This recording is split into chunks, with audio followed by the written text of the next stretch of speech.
Hello everyone, আমি ফয়সাল করিম মাসুদ। আপনারা যে হাদি হত্যাকাণ্ডের সাথে আমার জড়িত থাকার কথা জানেন। আসলে প্রকৃতপক্ষে আমি হাদি হত্যার এই ঘটনার সাথে কোনোভাবেই জড়িত না। এটা একটা মিথ্যা বানোয়াট, একটা চক্রান্ত, যার কারণে আমি দেশ ছেড়ে চলে আসতে বাধ্য হয়েছি। আমি দেশ ছেড়ে চলে এসেছি এখন দুবাইতে আছি। আমার দুবাইয়ের 5 বছরের মাল্টিপল ভিসা ছিল। যেভাবে হোক অনেক কষ্ট করে দুবাই চলে এসেছি। আর আপনারা এই হাদি হত্যাকাণ্ডের জন্য মিথ্যাভাবে আমার ফ্যামিলির সবাইকে জড়াইছেন। তাদের কোনো দোষ নেই, তাদেরকে আপনারা সবাই মিথ্যা হয়রানি করছেন।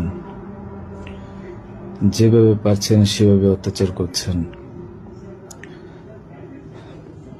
আসলে এটা বলে বোঝানোর মতো না।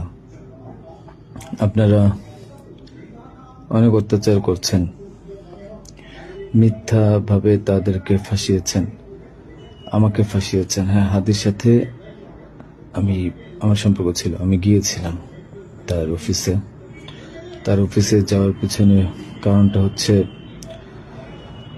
আমি যেহেতু ব্যবসা করি, আমার একটা আইটি ফার্ম আছে। তো দীর্ঘ 10 বছর ধরে আমি বিজনেস করছি।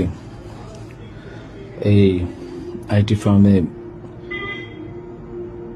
অনেক কাজই হয়, সব সরকারি কাজ হয়।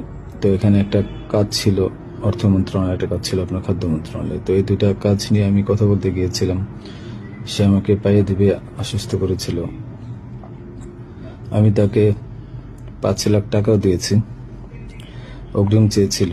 এবং তার এই যে আপনার যে প্রোগ্রামগুলো, এগুলোর ডোনার হিসেবে আমাকে থাকতে বলেছিল। আমি থেকেছি এবং তার প্রোগ্রামগুলোর জন্য যত টাকা লাগতো আমি দিয়েছি। এবং লাস্ট যেদিন শুক্রবার, ওই দিনে তাকে আমি 10,000 টাকা দিয়েছি তার ওই প্রোগ্রামের জন্য। এখন কথা হচ্ছে, আমাকে মিথ্যাভাবে ফাঁসানো হয়েছে। এগুলা যেহেতু হাদির সাথে জামাতের একটা কানেকশন আগে থেকেই ছিল, ও জামাতের প্রোডাক্ট। তো সেই জন্য জামাতিরা কোনোভাবে এই ঘটনা করেছে। ওই বাইকের মধ্যে আমি ছিলাম না, এবং ওই বাইকের চালকও আমার কোনো ছোট ভাই ছিল না।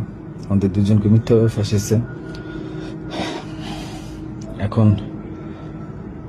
কি বলবো, এই জন্য আমার পরিবার ভুক্তভোগী।